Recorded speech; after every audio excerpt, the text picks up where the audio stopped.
সেনাবাহিনীর নাকি অধিকার নেই দেশের পক্ষে কথা বলার, জনগণের পক্ষে কথা বলার, দেশের সার্বভৌমত্বের পক্ষে কথা বলার?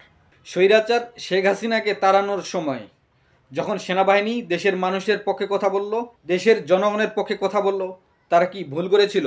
তখন যদি সেনাবাহিনী ভুল না করে থাকে, সেটা যদি দেশের মানুষের পক্ষে কথা বলা হয়ে থাকে, তাহলে এখন যারা দেশকে বিদেশিদের হাতে তুলে দিতে চায়, যারা চট্টগ্রাম বন্দরকে বিদেশিদের হাতে তুলে দিতে চায়, রাখাইনে কথিত মানবিক করিডোর দিতে চায়, বাংলাদেশে সমকামিতাকে এস্টাবলিশ করতে চায়, পারিবারিক সম্পত্তিতে ধর্মীয় যে বিধান আছে এগুলো উঠাই দিতে চায়, পশ্চিমা কালচার ইস্টাবলিশ করতে চায়, তাদের বিরুদ্ধে যে সেনাবাহিনী রুখে দাঁড়িয়েছে, তাহলে সেটা কিভাবে সেনাবাহিনীর ভুল?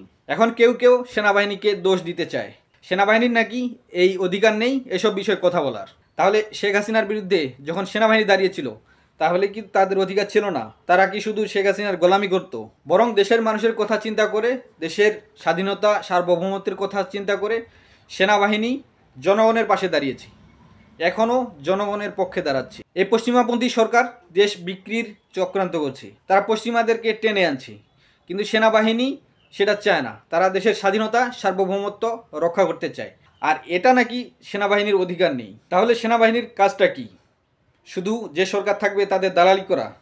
অথচ সেনাবাহিনীর কাজই হলো দেশের স্বাধীনতা সার্বভৌমত্ব রক্ষা করা। এই পশ্চিমাপন্থী সরকার যে যে কার্যক্রম করছে, এতে করে দেশের স্বাধীনতা সার্বভৌমত্ব হুমকির সম্মুখীন। কারণ করিডোর দিলে এখানে মায়ানমারের গৃহযুদ্ধকে বাংলাদেশে টেনে আনা হবে, চট্টগ্রাম বন্দর বিদেশিদের হাতে তুলে দিলে এখান দিয়ে পশ্চিমারা ঢুকবে, সেন্ট মার্টিনকে খালি করলে এখানে যুক্তরাষ্ট্রের নৌঘাঁটি হবে। সেনাবাহিনী কি দেশের প্রশ্নে, দেশের সার্বভৌমত্বের প্রশ্নে এক হবে না?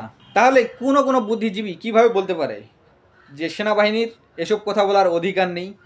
সেনাবাহিনী শুধু মুখে আঙ্গুল চুষে খাবে।